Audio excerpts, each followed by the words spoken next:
Have you ever held a rope so tightly that you forgot you were the one who was truly bound? This is the question that began the most profound lesson of my life. A lesson that didn't come from a textbook, but from the quiet wisdom of my old teacher, Mr. Alistair Finch. He had a way of seeing the world not as it was, but as it could be, and on one particular sun-drenched afternoon, he decided to share that vision with us. He didn't open a book or write an equation on the board. Instead, he leaned against his worn wooden desk, a gentle smile playing on his lips, and began to tell us a simple story. He told us of a man walking along a country lane, leading a large, placid cow by a thick, sturdy rope. The man's grip was firm, his knuckles white with effort, and his gaze was fixed on the animal, ensuring it followed his path. Mr. Alistair paused and looked out at us, his students. "Now, tell me," he asked, his voice calm and clear, "who is the master and who is the servant? Who is in control?" We, in our youthful certainty, all gave the same, obvious answer. The man, of course. The man held the rope. He was the owner, the one leading the way. He was the one in power. Mr. Alistair listened patiently, nodding as if he expected this very answer. Then, he continued his story.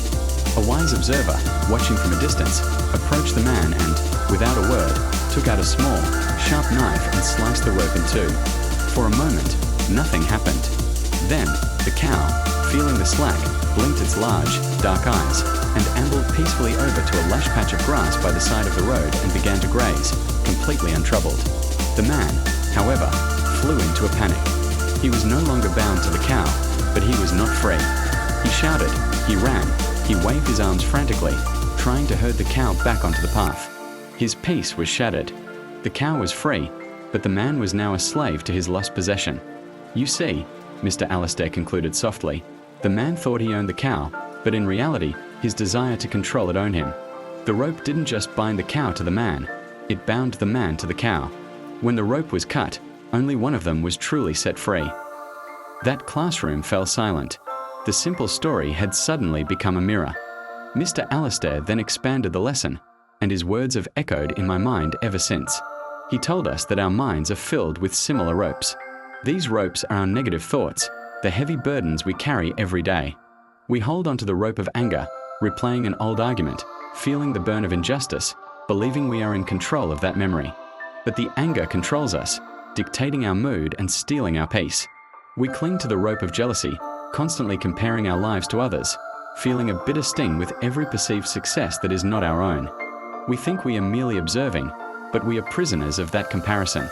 We grip the ropes of fear, of pride, of resentment, believing that by holding them, by mulling them over, we are somehow managing them.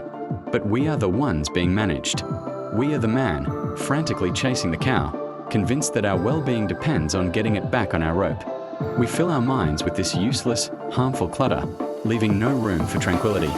The true revelation, the one that changed everything for me, was what he said next.